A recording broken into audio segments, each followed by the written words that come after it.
চরিত্র, আমাদের আচরণ আমরা ভালো করতে পারি না।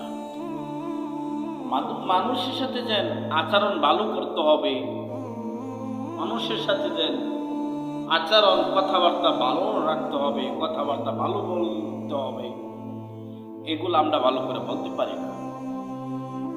আমরা মানুষ, এক মানুষ আরেক মানুষকে দেখতে পারি না। বড় ভাই ছোট ভাইকে দেখতে পারি না, ছোট ভাই বড় ভাইকে দেখতে পারি না। এমন আছে বাংলাদেশে রাসূল সাল্লাল্লাহু আলাইহি ওয়াসাল্লামের চরিত্র আমাদের গঠন করতে হবে। রাসূল সাল্লাল্লাহু আলাইহি ওয়াসাল্লামের আচরণ আমাদের গঠন করতে হবে। রাসূল সাল্লাল্লাহু আলাইহি ওয়াসাল্লামের ব্যবহারের দিকে আমাদের ফিরে যেতে হবে। আমাদের চরিত্র কুকুরে থেকে নিকৃষ্ট হয়ে গেছে, আমাদের চরিত্র ফুলের চেয়ে পবিত্র রাখতে হবে।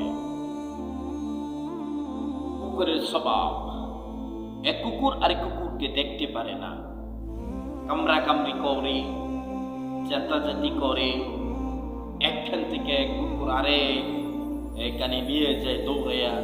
আমাদের চরিত্র এরকম হয়ে গেছে, আমরা এক মুসলিম ভাই আরেক মুসলিম ভাইকে দেখতে পারি না, তাকে হত্যা করি, তাকে অপমানিত করি, তাকে হেতুচ্ছ করি, অবহেলা করি। কুকুরের থেকে আমি নিকৃষ্ট হয়ে গেলাম কেন? রাসূল সাল্লাল্লাহু আলাইহি ওয়াসাল্লামের চরিত্র এরকমটা ছিল না। রাসূল সাল্লাল্লাহু আলাইহি ওয়াসাল্লাম